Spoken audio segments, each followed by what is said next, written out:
Entender o que é estrutura de dados, qual que é o conceito de estrutura de dados quando a gente fala de programação, é um dos temas mais importantes se você está iniciando na área ou até mesmo se você já está na área, mas quer aprofundar o seu conhecimento, até porque a estrutura de dados é algo que a gente utiliza a todo momento nos nossos códigos, mas tão importante quanto saber o que é, qual que é o conceito de estrutura de dados, é a gente aprender em qual momento a gente utiliza cada estrutura. Por quê?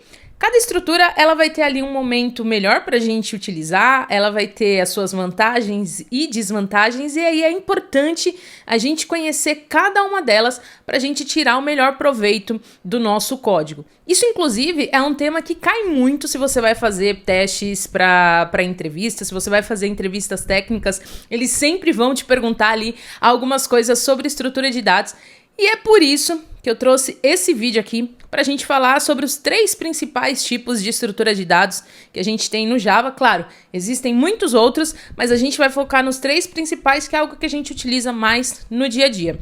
Eu vou mostrar os benefícios, eu vou mostrar as vantagens e desvantagens, quando utilizar e quando não utilizar cada uma delas. Se você quer saber como, fica comigo até o final desse vídeo. Claro, já deixa sua curtida, comenta, compartilha e se inscreva se não é inscrito. E antes da gente começar a implementação, começar a ver os exemplos aqui dentro desse nosso vídeo, vamos entender qual que é a hierarquia que a gente tem em relação às nossas estruturas, né? Só lembrando que existem muitas outras estruturas de dados que a gente pode utilizar com Java, mas aqui a gente vai focar talvez nas principais que a gente utiliza mais no nosso dia a dia. Então a gente tem aqui a collection, que é a mãe ali de todas, né, do set, do list, tem algumas outras embaixo dela também. O set, ele é uma interface que a gente tem aqui dentro da collection, e aí a gente tem as suas implementações, né, que é o hash set, tree set, linked hash set. Calma que a gente vai ver depois na prática quando utilizar, como utilizar e por que utilizar cada uma. A gente tem o list aqui, que ele tem o array list, que talvez seja a implementação mais utilizada do que quando a gente fala de estrutura de dados. A gente tem também o linked list e o vector, que acaba não sendo tão utilizado, então a gente pode até cancelar ele. E aqui do lado, meio que excluído, a gente tem o map, né, que não faz parte ali da Collections, mas ele é a estrutura de dados que a gente tem, né, para os nossos mapas, e abaixo dele a gente tem as implementações, que é o HashMap, TreeMap e o Linked HashMap. E por que é importante a gente entender sobre essa hierarquia, né? Porque quando a gente está desenvolvendo o nosso código, a gente vai ver que a gente vai setar ali, né, uma interface, né? A gente vai colocar ali na chamada do nosso atributo uma interface. E a partir do momento que a gente coloca uma interface, a gente pode utilizar qualquer implementação dela. Por isso que é aconselhável, ao invés da gente utilizar diretamente a implementação, utilizar a interface para ficar mais flexível. Então aqui, vamos começar pelo primeiro, que talvez seja o mais simples, né? Que é o array list, que está ali na estrutura do nosso list. Tá? Opa, fechei aqui. Aqui eu tô com um código bem simples, tá? São 3 classes bem simples, somente com o main, pra gente começar a trabalhar com eles, tá? E a gente vai começar entendendo, então, o que são as listas, né? O que é esse tal aqui do list, que a gente viu aqui no nosso desenho, tá?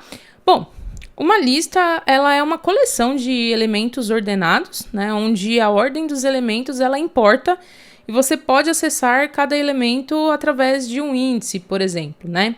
Então, a gente tem ali os elementos sendo adicionados de forma ordenadas dentro do nosso array, tá? E aí, a gente pode adicionar, a gente pode buscar, né? A gente pode acessar esses nossos itens de acordo com a ordem que a gente está colocando, tá? Então, para a gente entender como que isso funciona na prática, eu vou criar aqui um list, tá? E aqui é importante a gente colocar do pacote Java útil, tá? Eu defino aqui qual que é a minha interface, tá? Então, só lembrando aqui, a gente vai utilizar essa list. E eu gosto sempre da gente entrar no código, então dou um Ctrl-clique aqui, para a gente entender como que funciona, né? Então a gente tem esse list aqui, que ele é um list que recebe esse E, que é um generic. Se você não sabe o que é o generic ele é basicamente uma forma da gente adicionar qualquer tipo de dados dentro dessa nossa lista, né? Qualquer tipo de objeto, né? Então, eu posso inserir um string, eu posso inserir ali um booleano, eu posso inserir uma classe que eu criar, né? Enfim, esse E aqui, ele permite que eu insira qualquer objeto que eu tenha ali dentro do Java. E ele estende esse sequenced collection, né? Que basicamente vai falar pra gente que é uma coleção ordenada e que estende da collection, que é isso que a gente viu aqui, tá? Então é sempre importante, antes da gente começar a desenvolver, a gente entender qual que é a estrutura daquilo que a gente está desenvolvendo para a gente aproveitar os recursos que a linguagem ela dá pra gente da melhor forma possível. Então aqui eu vou criar um array, tá, de string. Então, eu vou criar aqui um list string e eu vou colocar aqui algumas frutas, tá? Como é uma interface, eu preciso utilizar uma implementação. Então, eu vou utilizar aqui o ArrayList, sempre aqui do Java útil, tá? Deixa eu só ver um negocinho aqui. Aqui na própria interface, ele vai mostrar, né, alguns itens que eu posso utilizar. Então, eu tenho aqui o ArrayList, o linked vector, né, que é o que a gente tem aqui, ó, ArrayList, linked list e o vector baseado no list, tá? Para eu adicionar um item aqui no meu array, eu dou um ponto e olha só que interessante que ele disponibiliza aqui para mim diversos métodos, né? Então eu posso adicionar um item, eu posso adicionar baseado em um index, né, em alguma posição, adicionar por primeiro, adicionar por último. Posso verificar se esse elemento ele contém dentro do meu array. Enfim, eu posso fazer diversas coisas. Posso iterar ali, fazer um for each, pegar pelo index, né? Tem algumas coisas que a gente pode fazer quando a gente utiliza o ArrayList, tá? Mas vamos começar aqui adicionando. Como o nosso tipo genérico é uma string, eu preciso passar aqui um tipo string para ele. Então, vou passar aqui, por exemplo, maçã, tá? Posso adicionar outro item. Vou colocar aqui banana. Eita. Banana. E vou adicionando quantos itens eu quiser na minha lista, tá? E aqui eu vou imprimir as minhas frutas. Vou dar um run aqui. Vamos ver o que acontece. E ele imprimiu aqui para mim, ó, maçã, banana e laranja. Pô, show de bola, legal. Bom, quando a gente fala de lista do ArrayList, a gente vai entender que um ArrayList, ele não tem ali um tamanho específico que a gente pode inserir nele. O que acontece, na verdade, por baixo dos panos? Se a gente for olhar aqui na implementação do ArrayList, a gente vai ver que ele tem esse default capacity empty element data, né? Deixa eu ir navegando aqui, que é um elemento vazio. Então, quando a gente cria um ArrayList, o tamanho que ele tem é um tamanho vazio. Porém, conforme a gente vai inserindo, ele vai aumentando a capacidade dele. Então, vai chegar em um momento que, a partir do momento que eu colocar aqui esse frutas add pela primeira vez, aliás, eu vou fazer até o seguinte, para a gente entender melhor. Vou colocar um debug aqui, só para a gente ver na prática o que está acontecendo, né? Então, criei aqui, instanciei aqui o meu array. Perceba que ele vai entrar aqui no meu construtor. Vamos navegando aqui.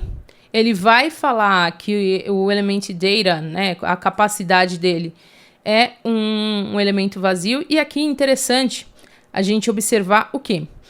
No final das contas, a gente vai ver que o ArrayList, ele é um array, né? Então, ele tem aqui esse object, que pode ser um objeto genérico, né? E ele é um array no final das contas, tá?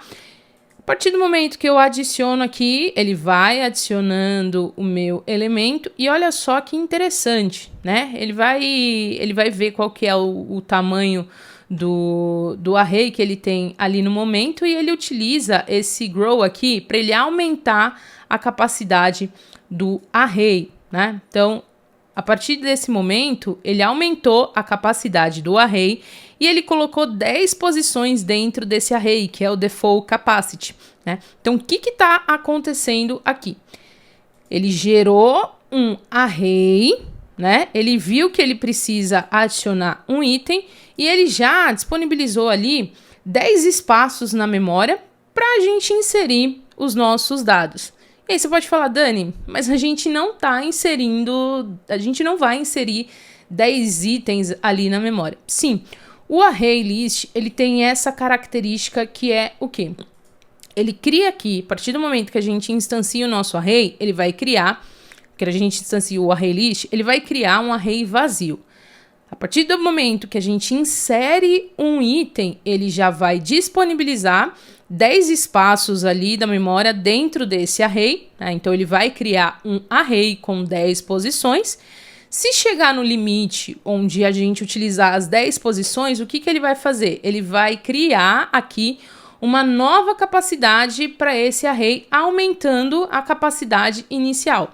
Ou seja, toda vez que a gente adiciona um item no nosso array, ele está criando ali, ele está verificando qual que é a capacidade do array, está verificando quantos itens eu inseri, se ainda tem espaço para eu inserir. Se não tiver espaço, ele cria um novo array com um espaço maior.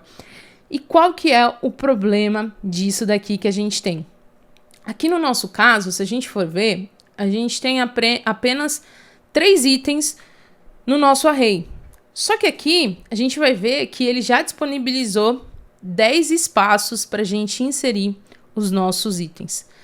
Quando a gente fala de um tamanho pequeno, pode não ter problema, mas imagina que toda vez que eu preciso utilizar, que eu preciso adicionar elementos, ele vai expandindo o tamanho do meu array. E dessa forma, pode ser que existam espaços que não vão ser ocupados.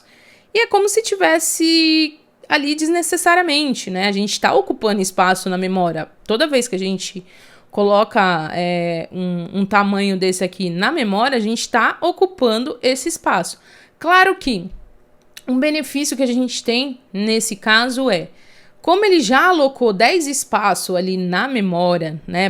Como ele já disponibilizou ali um espaço, um array para 10 espaços ali, né? A gente não precisa, nesse caso, se preocupar com, eu vou ter que pedir mais recursos depois para pro meu servidor para ver se ele suporta. Não, a gente não precisa disso, mas a gente só precisa se atentar nesse detalhe. Uma outra característica que a gente tem aqui é que quando a gente cria, quando o array ele aumenta a sua capacidade, ele cria um novo array, né? Quando o array list ele aumenta a sua capacidade, ele cria um novo array. E o que ele faz? Ele vai criar um novo array com uma capacidade maior, ele vai pegar todos os itens do array antigo, vai passar para o array novo, né? E vai como se fosse excluir aquele array antigo, tá?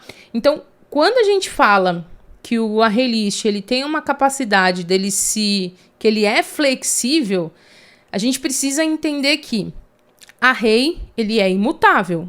O array ele não consegue expandir. O array, a estrutura estrutura de dados ali de um array mesmo, né? Quando a gente declara ali um array, ele tem ali um tamanho físico que a gente precisa determinar ali para ele, né? Deixa eu até ver aqui se a gente consegue criar. Vou criar, por exemplo, um int números, né? E aqui eu preciso colocar um tamanho específico para ele, né? No caso aqui eu posso colocar 10 posições. Ai, meu Deus. Sabe que eu não lembro como que... Jesus, buguei aqui a minha mente. Na verdade, aqui faltou o int, né? Isso, show. Então aqui, ó, eu preciso determinar qual que é o tamanho que eu vou colocar, né? No caso aqui, ó, vou colocar só 2 pra gente ver. Vou colocar aqui, ó, números na posição 0, que eu vou chamar de 1. Vou colocar o números na posição 1, que eu vou chamar de 2. E vou colocar números na posição 2, que eu vou chamar de 3. E vou comentar isso aqui por enquanto. Perceba que eu criei um array com tamanho fixo de 2 posições, ou seja, ele deveria ir de 0 até 1, né? E olha só o que acontece se eu rodar. Deixa eu parar aqui para a gente ver. Ele deu aqui um array index out of bounds exception. Por quê? Porque ele vai falar, olha, você tem um array de 2 posições e você está tentando inserir 3 itens. Ou seja, o array, ele não tem essa capacidade de ser flexível. O ArrayList, ele consegue fazer dessa forma, porque na verdade o que ele faz é criar, deixa eu arrumar aqui o import, ele cria um novo array, pega os itens do array antigo, passa para o array novo com um novo tamanho. Beleza? Falamos pra caramba sobre essa questão aqui, né? Mas uma dica super importante, se você não entende como que funciona o código, vai navegando ali no código fontes aqui, é super interessante. Bom, entendemos aqui como que a gente adiciona, e se eu quiser pegar um item específico, né? Então, eu posso pegar aqui, por exemplo, dar um get e pegar um index específico. No caso aqui, eu vou pegar o index 2. E aí, eu vou criar aqui um var fruta. Aliás, só para ficar mais claro do que eu estou fazendo aqui, uma string fruta. Eu vou imprimir aqui esse item e ele trouxe aqui para mim o laranja, né? Se eu coloco aqui um item que não existe, ele dá ali um erro de index out of bounds exception, que é basicamente, ele tem a ver com aquilo que a gente estava falando na questão do array, só que enquanto o array ele estava reclamando que a gente estava tentando inserir numa posição que não existia, esse aqui ele vai falar que a gente está tentando buscar uma posição dentro do nosso array que ela não existe, né? Então, por isso que ele dá um erro na nossa aplicação. Vamos imaginar o seguinte, então. Deixa eu colocar aqui o 2. Eu quero inserir ali em alguma posição ali, né, do meu array. Então, vou colocar aqui, ó, frutas.add e vou colocar aqui na posição 1 o morango. Vamos ver o que vai acontecer. Vou imprimir aqui frutas. E ele colocou aqui para mim, né? Maçã, morango, banana e laranja. E o que ele está fazendo aqui nesse caso, né? Ele está colocando esse daqui que é na primeira posição, index 1. Lembrando sempre, quando a gente fala de index, o index ele começa, né? Quando a gente fala do array, o index começa ali na posição 0, né? Por isso que a gente conta 0, 1, 2, beleza? Então, ele tá pegando aqui maçã, beleza? Ele vai ter que adicionar, né, na posição 1. Então, ele vai colocar banana pro lado, vai inserir ali morango no meio. E depois, ele continua ali as operações, né? Isso daí é mais uma operação que a gente pode fazer quando a gente trabalha com as nossas listas. E além do ArrayList, como a gente viu, a gente pode utilizar o linked list, né? E aí, se eu substituir aqui, linked list, e eu rodar a minha aplicação, ele continua funcionando da mesma forma, né?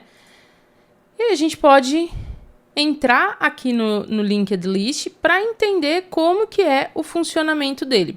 Primeira coisa que a gente vai identificar aqui é como que é a estrutura interna do nosso linked list. Enquanto no ArrayList a gente tinha um array dinâmico para armazenar os nossos valores, né? Aqui eu não vou conseguir recuperar aqui. Deixa eu ver se eu consigo. Acho que eu não consigo. Mas você se lembra que a gente tinha um array fixo para ele inserir ali e ele ia, né? Conforme a gente ia precisando de mais espaço, ele ia criando um novo array.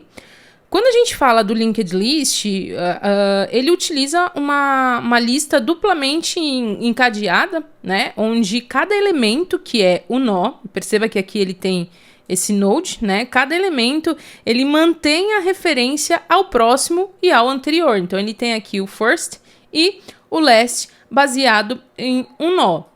E aí, o que que é, Dani, esse negócio de lista duplamente encadeada, né? Uma lista duplamente encadeada, ela é uma estrutura onde cada elemento, que é o nosso nó, importante a gente entender isso, né? Quando a gente fala dessas listas duplamente encadeada, a gente está falando que cada elemento, que é o nosso nó, ele contém uma referência para outros dois nós, né? Que é o próximo nó e o nó anterior. Isso daqui, ele permite com que a lista ela seja percorrida em ambas as direções, né? Tanto andando ali para frente como indo para trás, né? E aí, você pode ver que a gente utilizou os mesmos métodos para a gente criar aqui o nosso linked list, né? Tanto é que a gente só mudou a implementação e ele continua funcionando da mesma forma. E aí, óbvio que nesse momento você deve estar se questionando, Dani, mas por que raios que eu preciso então utilizar ou o array ou o linked list? Quando que eu utilizo cada um e por que que eu utilizo cada um?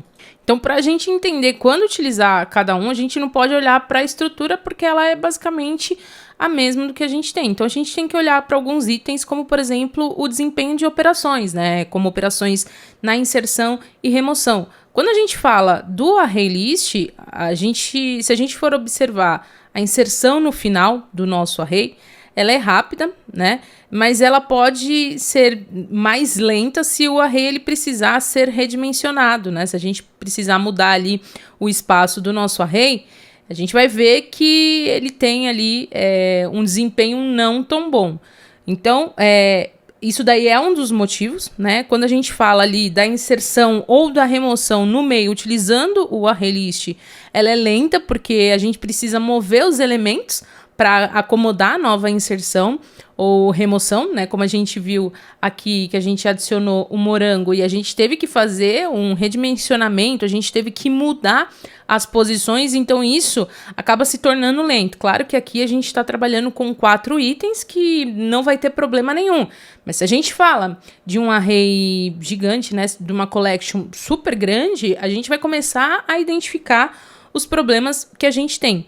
Já quando a gente fala do linked list, na inserção e remoção no início ou no meio, ele é rápido, uma vez que você tenha a referência, né, ao local correto da onde você quer fazer essa modificação, porque não há necessidade da gente mover os nossos elementos. A única coisa que a gente move é o apontamento, né? Se a gente vai remover um item anterior, a gente só remove ele e muda qual que é o apontamento. Por isso que isso se torna mais rápido do que o array list. Um outro ponto também que a gente precisa observar é em relação às buscas. Aqui a gente não vai trabalhar com buscas, porque isso é um assunto para um outro vídeo, pode ter certeza. Mas quando a gente fala de buscas, no array list, ela é uma busca rápida, já que se você tiver ali o índice, né? Já no linked list, ela é um pouco lenta, porque você precisa percorrer a lista para encontrar os elementos, né? Então, a gente tem essas observações.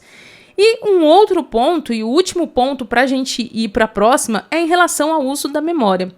No array list, geralmente a gente usa menos memória por elemento, né? Porque os elementos eles são armazenados em um array contíguo. Já no linked list, a gente vai usar mais memória por elemento, porque cada nó armazena as referências adicionadas tanto ao nó anterior como ao nó próximo, que é a tal da nossa lista encadeada. Então, são todos esses itens que a gente precisa observar no momento de a gente decidir se a gente vai utilizar um array list ou um linked list.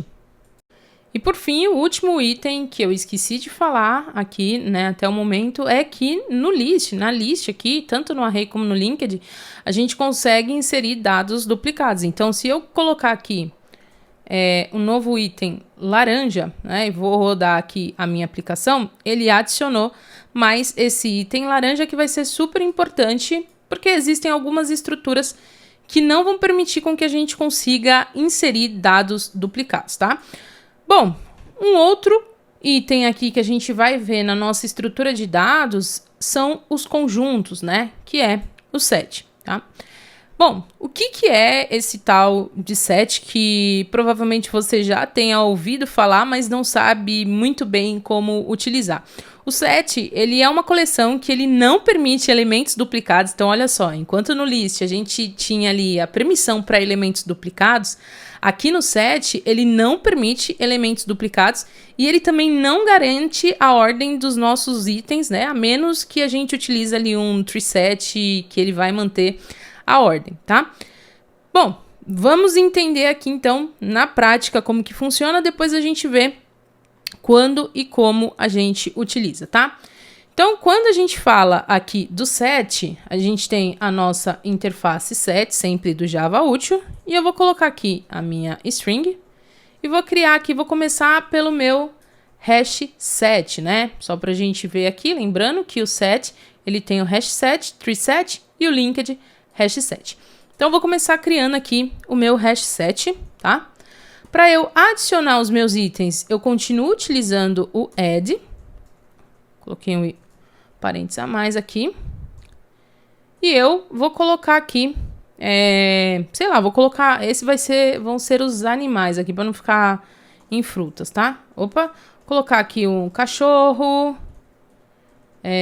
Aliás, vou mudar aqui, deixa eu dar um Ctrl D. Eita, meu Deus. Animais. Show. Vou colocar aqui o gato. Vou colocar aqui o cavalo. Que mais? Colocar um coelho. Meu VS Code vai bugar. Não tem problema. Ele está de palhaçada aqui comigo. Vai dar bom. Agora sim, então eu tenho aqui o meu set criado. Se eu peço aqui para ele printar isso na minha tela, ele mostrou aqui para mim, ó, gato, coelho, cachorro e cavalo. Só que olha só, a gente adicionou nessa ordem cachorro, gato, cavalo e coelho. Então aqui a gente vê que ele não garante a ordem que a gente colocou. Então, se eu preciso de uma estrutura de dados que garanta para mim que os elementos estão sendo inseridos ali na ordem, o hash set, ele não vai ser a melhor escolha para a gente fazer, tá? Se eu tento agora, vou adicionar aqui o cachorro novamente. Então, vamos ver aqui o que vai acontecer. Adicionei o cachorro e ele não adicionou o cachorro. Por quê? Porque ele não permite que os dados eles sejam inseridos de forma duplicada, né? E como que ele faz essa verificação? Ele vai utilizar ali um conceito de equals, né? Deixa eu ver aqui se eu consigo acessar aqui a minha string. Dentro dessa minha string aqui, ele tem esse equals. Deixa eu até rodar aqui meu equals para ver se ele vai acessar aqui.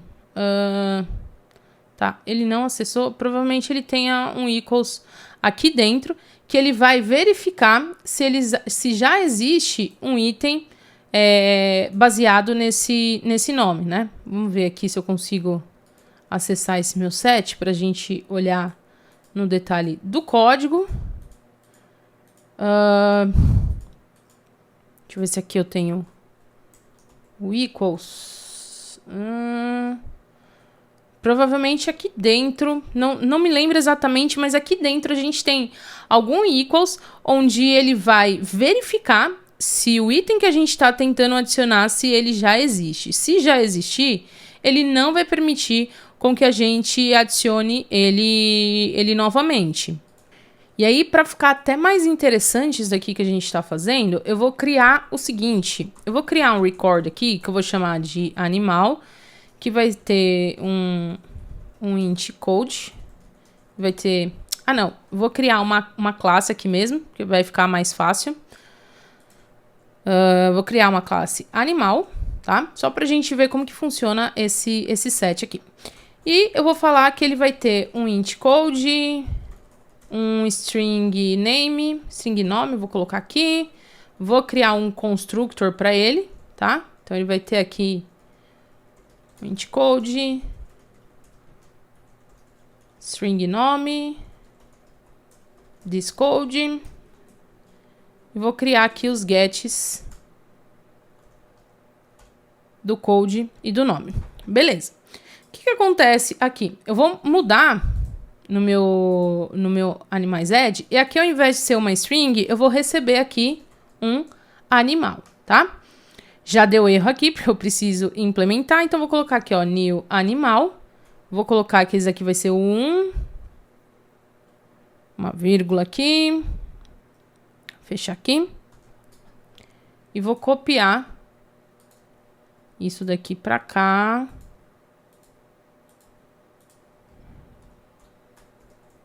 Show. Vou mudar aqui o code, tá? Então, 2, 3, 4 e 5. Se eu imprimo aqui agora, ele vai mostrar dessa forma aqui pra mim, né? Por quê? Porque para imprimir, ele vai utilizar ali um conceito do toString, né? Que é do objeto que a gente tem. Então, para ficar mais fácil, deixa eu criar aqui um toString. Deixa eu ver se ele vai... tá, deixa eu criar assim, ó, para ficar mais fácil. Cadê? Search Actions, toString. E eu vou pedir para ele colocar o code e o nome para mim, tá? Então, animal, show. Ele vai sobrescrever e agora fica mais fácil. Então, olha só, ele tem aqui... Opa, deixa eu fazer o seguinte. Deixa eu dar um barra N aqui para ficar mais fácil pra gente ler. Então, a gente tem aqui, ó, animal, code 1, 5, 3, 2 e 4. Que foi o que ele imprimiu. Show de bola. Só que olha só, aqui a gente colocou, né? Aliás, deixa eu fazer o seguinte, deixa eu colocar aqui esse code 1, e eu vou colocar aqui um outro animal. Vou colocar a ovelha aqui, vamos ver o que vai acontecer. E ele criou aqui para mim o ovelha e o cachorro no code 1. Dani, mas você não falou que o set, ele não deixa a gente inserir dados duplicados? Sim, ele não deixa e está correto. Porém, quando a gente fala de objetos, aqui para o set a gente precisa definir o que a gente quer que ele valide para a gente considerar que já existe aquele item. No caso aqui, eu quero que ele considere o code. Então, eu venho aqui na minha classe, como eu estou utilizando a classe de animal. Se eu tivesse ali na string, beleza, porque no string eu já tenho implementado ali o equals, né? E aqui eu posso vir, vou pedir ajuda do VS Code, vou vir aqui em Search Actions e vou procurar aqui pelo equals. Cadê o equals? Aqui, ó, hashcode e o equals, tá? E vou falar que eu quero que seja só pelo code, né? Então, basicamente, o que ele vai fazer? O hashcode, ele cria ali pra gente um hash, né, para ele saber ali onde vai armazenar na memória, e aqui no equals ele vai fazer todas as verificações para garantir que o nosso objeto ele já existe ou ele não existe no nosso código, tá? Esse equals aqui a gente pode implementar da forma como a gente quiser para que ele valide se o objeto que ele está tentando inserir, né, é igual a algum que já exista, tá? Então, se eu rodo isso aqui agora, ele não permitiu que eu inserisse ovelha, né? Ele verificou ali que eu tenho já um item com o mesmo código.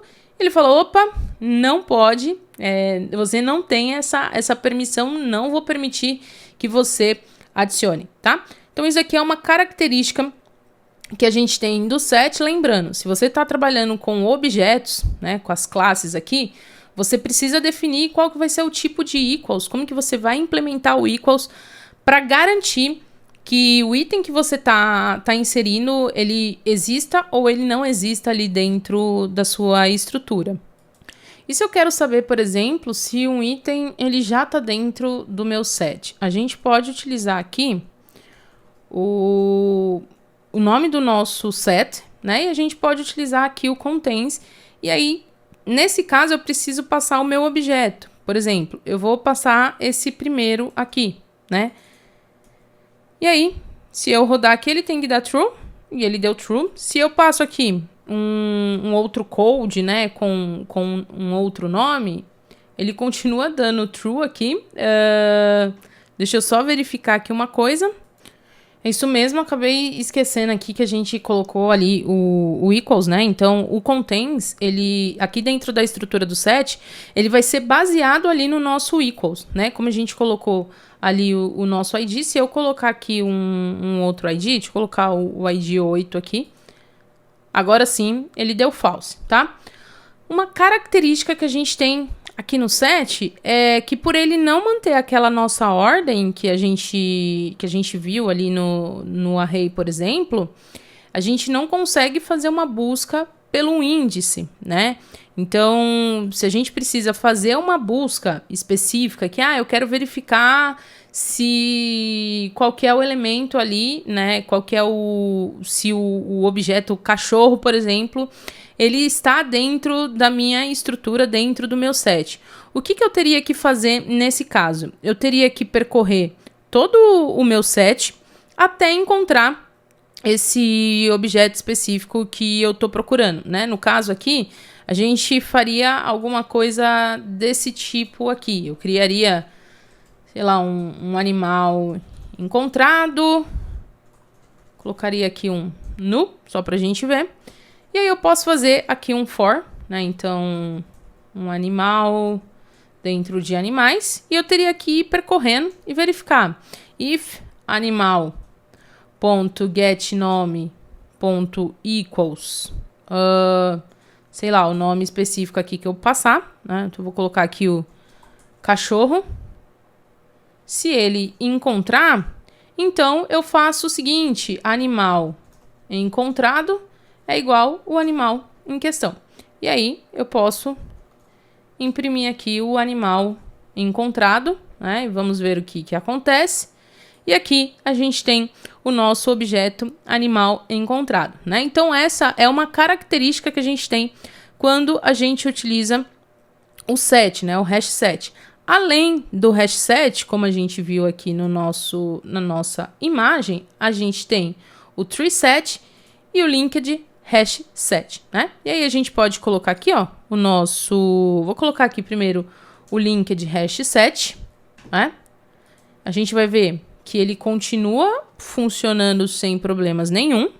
Só que diferente do que a gente tinha ali no hash set, o linked hash set, ele mantém ali a ordem da nossa inserção, né? Então, cachorro, gato, cavalo, coelho, a ovelha, ela é igual, ela não é inserida. Então, a gente tem essa diferença.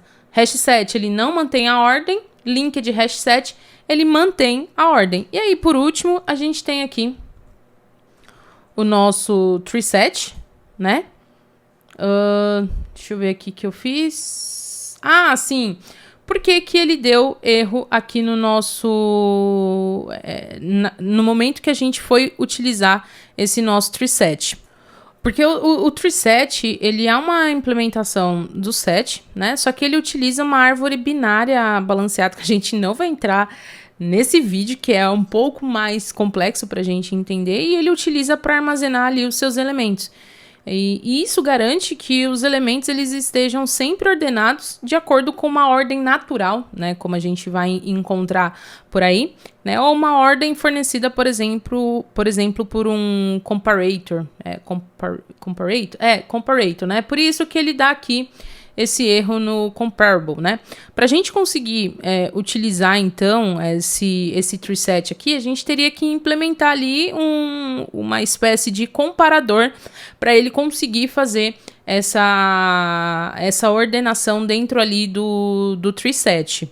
No caso aqui, para a gente entender e não ficar tão complexo, eu não vou implementar na classe, mas eu vou setar aqui um comparador diretamente, aí eu posso passar aqui nesse construtor do tree set, né, e eu vou criar aqui um comparator, .comparing, e eu vou passar aqui para ele que eu quero comparar dentro da minha classe animal, eu quero passar ali o getNome, tá? Se você quiser que eu fale um pouco mais sobre esse comparable aqui, só deixar aqui nos comentários também. Vou dar um run aqui. Show! E agora ele trouxe para mim aqui o meu tree set. E olha só que interessante, como eu coloquei aqui o get nome, ele trouxe aqui para mim pelo nome, né? Se eu quisesse colocar aqui o get code, vamos ver o que acontece. Ele ordenou ali para mim pelo code, né? Então a gente tem essa característica quando a gente utiliza ali o tree set, né?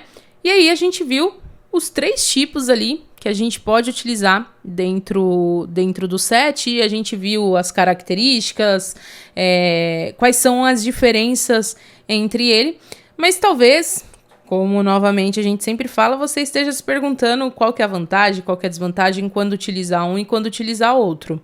Então, o hash set você vai utilizar quando você precisa de uma coleção de elementos únicos, e a ordem dos elementos, ela não importa. Então, independente ali de qual ordem for inserido, você não precisa ali que no momento que você retornar ali o seu set, seja retornado na mesma ordem, né? Então, quando você tem essa característica, você utiliza ali o hash set, ou quando o desempenho das operações básicas ali, como adição, remoção, a verificação da presença, ele é crucial para você. E quando não utilizar, diferente do que a gente falou, né? A gente não utiliza quando a ordem dos elementos ela importa para a gente, e quando a gente precisa acessar ali um elemento, por exemplo, por um index específico, né? Já o linked list você vai utilizar quando você precisa ali de operações rápidas de inserção, de remoção, em qualquer posição, principalmente se estiver ali no início e no fim das posições, né? Lembrando que o linked list ele tem ali aquele conceito da lista encadeada, né? E quando o acesso por índice ele não é crítico, ou seja, você não precisa acessar os elementos frequentemente por índice, você utiliza ali o linked list, né? E quando não utilizar, quando você precisa ali de um acesso rápido, né? Porque a busca ali a gente já viu que ela é um pouquinho lenta, né? Quando a gente fala de um grande volume, e isso pode sobrecarregar ali a memória, né? Dos nossos elementos ali por causa dos nós duplamente encadeado, tá? E aí, por fim, então, a gente tem o tree set, né? E a gente utiliza ali quando você precisa de uma coleção de elementos únicos, e a ordem dos elementos, ela é importante para você, para aquilo que você está fazendo. Ou quando você precisa realizar uma operação de conjuntos ordenados, né? Como encontrar o menor ou o maior elemento, né? Então, é importante quando você tem essas características que você precisa para a tua aplicação, aí você utiliza o tree set. E quando não utilizar, né, quando você tem ali, quando as ordens dos elementos para você não é importante, e quando o desempenho de inserção e remoção ele é crítico e deve ser o mais rápido possível para você utilizar, né? Então, com isso, a gente viu aqui o conceito do set. Tem muito mais coisa que a gente pode fazer com o set, mas isso aqui é o básico para você conseguir entender e seguir aí adiante. E por fim, então, a gente tem os maps, né? Os maps ou mapas aí. E o que são esses maps, né? O map, ele armazena pares de chave e valor. Então, até o momento, e por que a gente não parte aqui, né? Por que o map ele não tá dentro da estrutura de collection? Na estrutura de collection, a gente tinha ali as coleções, né? A gente tinha as nossas listas, apesar da gente utilizar o set ali, mas era uma coleção de informações que a gente tinha na nossa aplicação. Deixa eu fechar aqui para não ficar muita coisa. Já aqui no map, o map, como eu falei, né? Ele armazena ali os pares de chave e valor, e cada chave ela é única dentro da nossa estrutura, dentro do nosso map, mas os valores eles podem ser duplicados, né? E quando a gente utiliza o map, a gente utiliza quando você precisa associar ali uma chave a um valor, como para armazenar dados de produtos, né? Por exemplo, onde a gente tem a chave ali sendo o código do nosso produto, e sei lá, o valor ou a descrição. Nesse caso, a gente utiliza aqui o map. Então, para a gente entender aqui como que o map funciona, vou utilizar aqui sempre a interface. E aqui eu preciso passar qual que é a chave e qual que é o valor, né? Esse map, ele vai receber 2 itens, que é o key e o value, né? O key é qual que é o tipo da minha chave. Então, no caso aqui, vou passar que é uma string, e aqui qual que é o tipo do meu valor. passar aqui um integer, tá? Eu vou passar aqui, ó, sei lá, pessoas. E vou utilizar aqui, vou começar pelo hash map, depois a gente vai utilizando os outros e entendendo aonde cada um se encaixa melhor, tá? Então aqui, diferente do que a gente tinha no set, no list, que para adicionar a gente utilizava o add, aqui no map eu utilizo o put. E aí eu preciso passar qual que é a minha chave e qual que é o meu valor, tá? No caso aqui, eu vou utilizar a chave sendo o nome da pessoa. Então, eu vou colocar aqui Ana e vou colocar aqui a idade, tá? Vou colocar mais uma aqui. Então, vou colocar Mariana. Vou colocar 6. Vou colocar aqui o nome dos filhos como mãe babona que sou. Opa!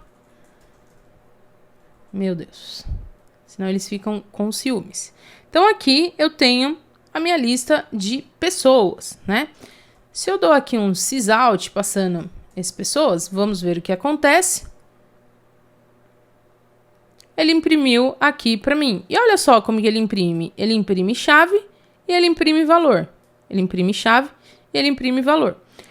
Bom, aqui a gente já vê que o hashmap, ele adiciona ali numa ordem aleatória, né? Ou seja, ele não garante a ordem do que a gente está inserindo. Diferente de outros que a gente vai ver que ele garante a ordem. Beleza. Se eu quero buscar um valor específico de uma chave, como que eu faço? Eu pego aqui o meu map, né? E eu faço aqui um get passando qual que é a minha chave. Então, no caso, eu vou pegar esse Ana, e aí ele trouxe para mim ali o 22, que é o valor dessa minha chave, né? O que eu posso fazer mais quando eu estou trabalhando com o map? Eu posso também percorrer esse meu mapa, né? Eu posso percorrer esse meu map. Se eu quiser percorrer, né, esse meu map, eu preciso fazer o seguinte. Eu crio aqui um for, e deixa eu colocar aqui já o meu pessoas. E aqui ele é um pouquinho diferente, porque eu preciso colocar o map em try. E aí eu passo aqui a minha chave e o meu valor. Eu passo aqui, ó, pessoa, por exemplo. E eu posso dar aqui um sysout dentro de pessoa. Deixa eu ver aqui o que ele tá... Opa, aqui eu errei. Aqui é o entry set, né? Que são as chaves que a gente tem aqui. Então, deixa eu só comentar isso aqui, que a gente não precisa agora. E ele retorna aqui para mim, ó. Chave, valor, chave, valor, chave e valor. E eu posso fazer o seguinte. Eu quero pegar aqui, por exemplo, aqui, né? Qual que é aqui? E vou colocar algo como sendo... pessoa.get velho, né? Posso fazer algo desse tipo e ele retorna aqui para mim. A gente pode brincar com essas coisas, tá? Uma característica que a gente tem do hashmap, né? É que se eu colocar aqui o duplicado, vou colocar aqui a Ana e vou colocar aqui 23 anos, por exemplo, tá? Deixa eu só comentar esse daqui. Vou pedir para ele imprimir pessoas. E ele colocou aqui, ó, Mariana 6, Ana 23 e Daniel 10. Por quê?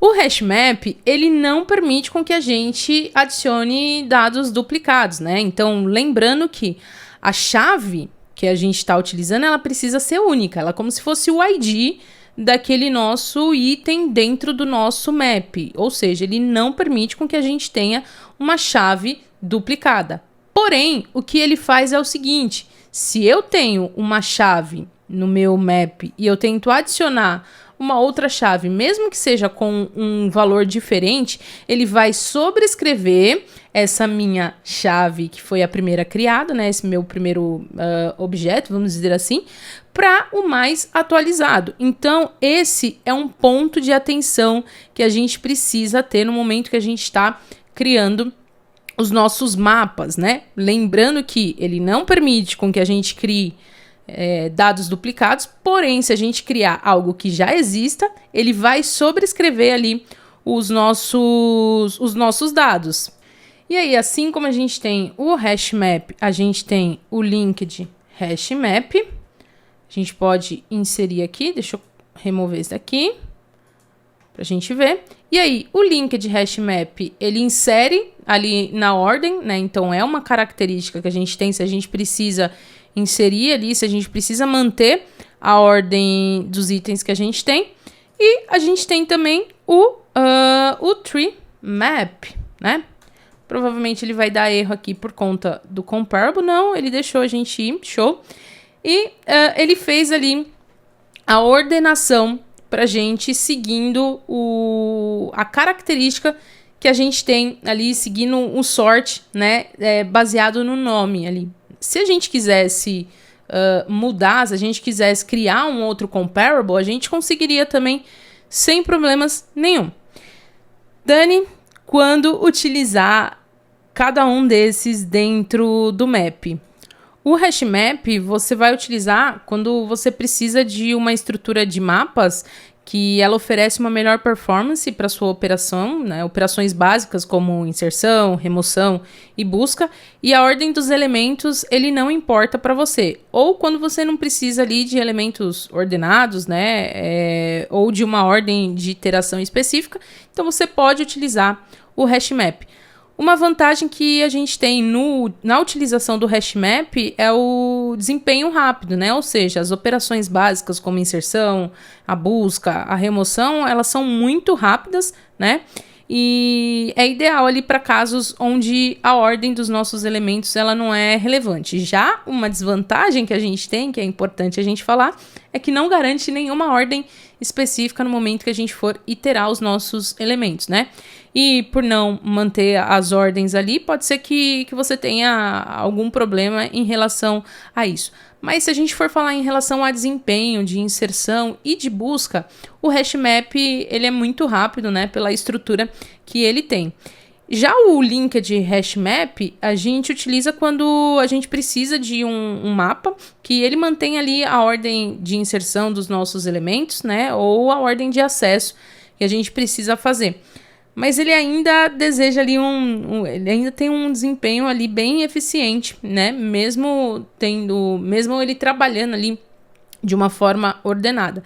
E ele é ideal para quando a gente precisa iterar ali os nossos elementos, né? Na ordem que eles foram inseridos. Então, não preciso de ordem dos meus itens, utilizo hash map. Preciso de ordens dos meus itens, eu utilizo ali o linked hash map. E quais são as vantagens, né? Bom, como a gente já falou, a vantagem é que ele mantém ali os itens na ordem que a gente inseriu. Então, se você precisa desse recurso, é uma vantagem que você tem, né? E ele tem ali um desempenho bem similar ao que a gente tem nas operações utilizando o hash map. Já uma desvantagem que a gente precisa falar é que ele necessita de mais memória, né, devido às estruturas adicionais ali para ele manter a ordem dentro dele, e as operações deles, utilizando o linked hash map, ela é um pouquinho mais lenta do que a gente tem no hash map, né, mas também não é muita coisa ali do que a gente tem. Se a gente for falar em questão de desempenho, na inserção e na busca, ele tem ali ele é de rápida ali para média, né? A questão do desempenho dele, tá? No tree map, quais são, né? Quando a gente utiliza, quais são as vantagens? Bom, a gente vai utilizar o tree map quando a gente precisa de um mapa, onde a gente armazena ali os elementos em uma ordem específica, seja pela ordem natural das chaves ou por uma ordem que a gente especificar aqui no nosso comparator, né? Então, se a gente precisa de uma ordem específica para ele armazenar, a gente utiliza ali o tree map. E ele é ideal para casos onde a ordem dos elementos ela é importante e a gente precisa ali realizar uma ordenação específica, né? A vantagem que ele tem é que os elementos eles são armazenados e eles são iterados de acordo com a ordem natural ou a ordem que a gente definisse. É uma coisa super bacana, porque nem sempre a gente vai querer que a ordem seja a ordem da inserção, nem sempre a gente vai querer que seja a ordem em ordem alfabética. Então ele dá essa liberdade pra gente, né? E nas operações de ordenação ali, ele permite operações de conjunto ordenados e busca dos elementos de uma forma bem eficiente. E como a gente precisa falar, né, de desvantagens também, as inserções e as buscas, quando a gente utiliza o tree map, elas são mais lentas se a gente for comparar, por exemplo, ao hash map e ao linked hash map, né? E um item também, quando a gente fala do tree set, é que eles não permitem chaves nulas, né? E, como a gente estava falando também, vantagens, desvantagens e o desempenho, né? O desempenho do tree map, ele tem ali uma inserção relativamente rápida, mas ele ainda é mais lento do que o hash map e do que o link de hash map também, tá? E a busca também, ele é relativamente mais rápida, mas também ele é mais lento em relação ao hash map e também ao link de hash map. Então, em resumo, se a gente for fazer um resumo dos três, né, o hash map, você vai utilizar quando a ordem dos elementos ela não importa e você precisa ali de um desempenho rápido para sua inserção, remoção e busca. O link de hash map você vai usar quando a ordem da inserção ela é importante, mas você ainda deseja um desempenho eficiente, né, pro teu código. E o tree map você vai usar quando a ordem dos elementos ela é super importante e você precisa das operações ali baseadas nessa ordem, seja essa ordem natural ou seja a ordem que a gente inserir aqui no nosso comparator. Esse vídeo ficou mais extenso do que eu estava imaginando, do que eu estava me programando, mas é super importante que você saia aqui desse vídeo, que você saia dessa aula entendendo quando e por que utilizar cada uma dessas estruturas de dados. E eu tenho certeza que se você aplicar, se você fizer alguns exercícios, você vai adquirindo mais experiência e você vai vendo sempre qual que é a melhor estrutura para você utilizar em cada cenário. Então, já deixo aí também a dica para você, pega o que você aprendeu hoje aqui no vídeo e começa a colocar em prática. E claro, isso daqui a gente falou apenas da inserção utilizando essas estruturas de dados. Se você quiser que eu aprofunde um pouco mais em relação à busca, que também tem muita coisa pra gente fazer, deixa aqui nos comentários, que aí eu gravo um vídeo pra gente ver qual que é melhor em relação à performance quando a gente fala de busca, sendo busca com grandes quantidades ou com pequenas quantidades também. Eu espero que você tenha gostado. Eu vou ficando por aqui e, claro, não se esqueça de curtir, comentar, compartilhar e se inscrever se você não é inscrito ou inscrita. E eu te vejo em breve. Tchau, tchau!